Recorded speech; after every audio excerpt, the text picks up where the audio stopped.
Do you think Christmas Eve is always a time of warmth and peace? But in the darkness beyond the twinkling lights, it's not always laughter and holiday cheer. Sometimes, it's a shadow waiting at the bottom of the stairs. It's a pair of eyes quietly watching you from the dark.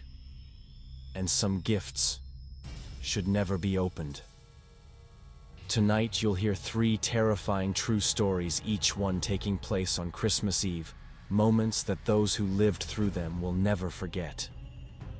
Turn off the lights, put on your headphones, and get ready to step into the darkness of Christmas night. Story 1. The Blanket in the Basement.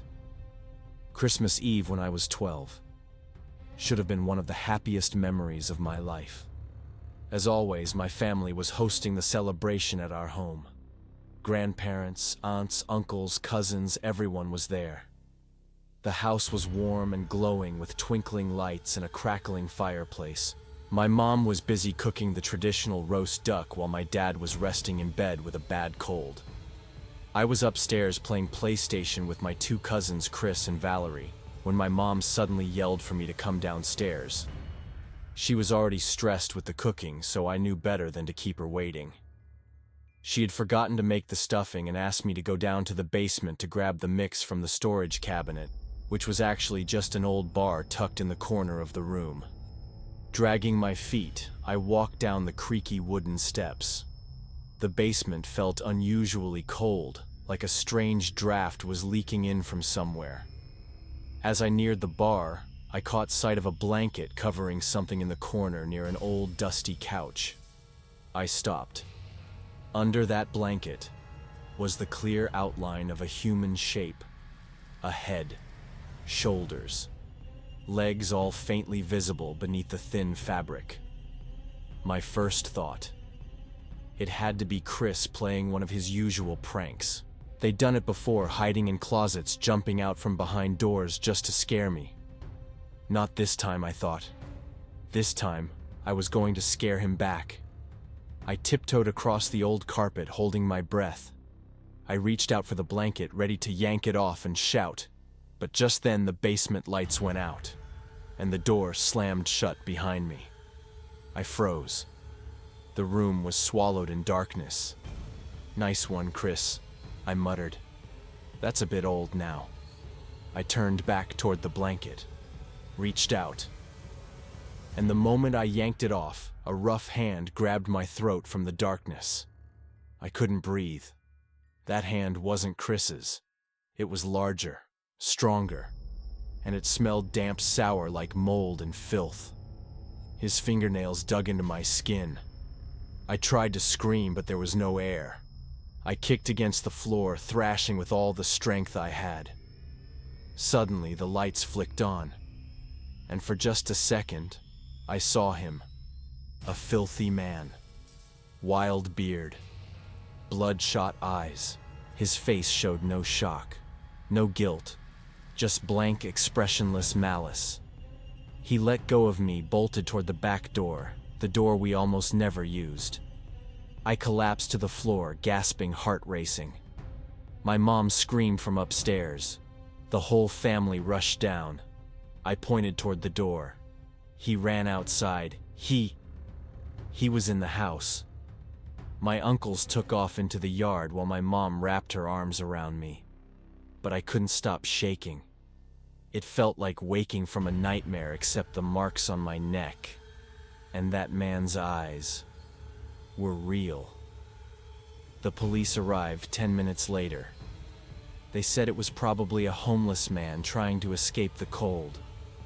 Apparently, they'd gotten a few similar calls that month. But I couldn't stop wondering. How did he get in? And how long had he been hiding under that blanket?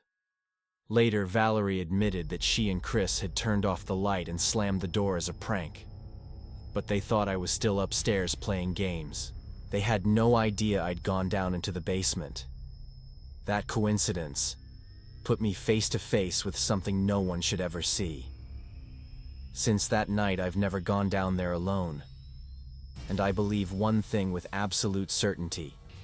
Every door in your home should always be locked, even on a night meant for celebration. Story 2. The Woman Under the Tree. When my mom passed away from illness, I was too young to fully understand what that loss really meant. And for years after, I didn't know what it felt like to have a woman in the house again until Sydney came into my dad's life. She wasn't particularly sweet or affectionate, but she was the first woman who stayed over regularly. She cooked with us, watched movies with the family. At the time, I thought maybe she was becoming part of our home. That Christmas Eve after dinner, my dad suggested we all watch Elf together. When the movie ended, he and Sydney gave us a quick Merry Christmas and went off to bed. My older brother and I stayed up a bit longer watching the Polar Express, then slowly turned off the lights and headed to our rooms. Mine was on the lower level, just near the stairs that led up to the living room where the Christmas tree stood. I still wasn't sure if Santa Claus was real or not, so I decided I'd try to catch whoever was placing the presents. Near midnight, I quietly opened my door and tiptoed up the stairs.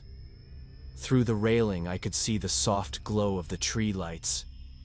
And Sydney was there. I held my breath.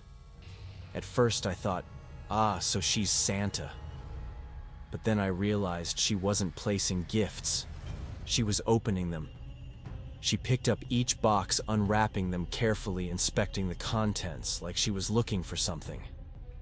She took a small red gift bag and pulled out a makeup set, one I was sure was meant for my sister, and examined it closely.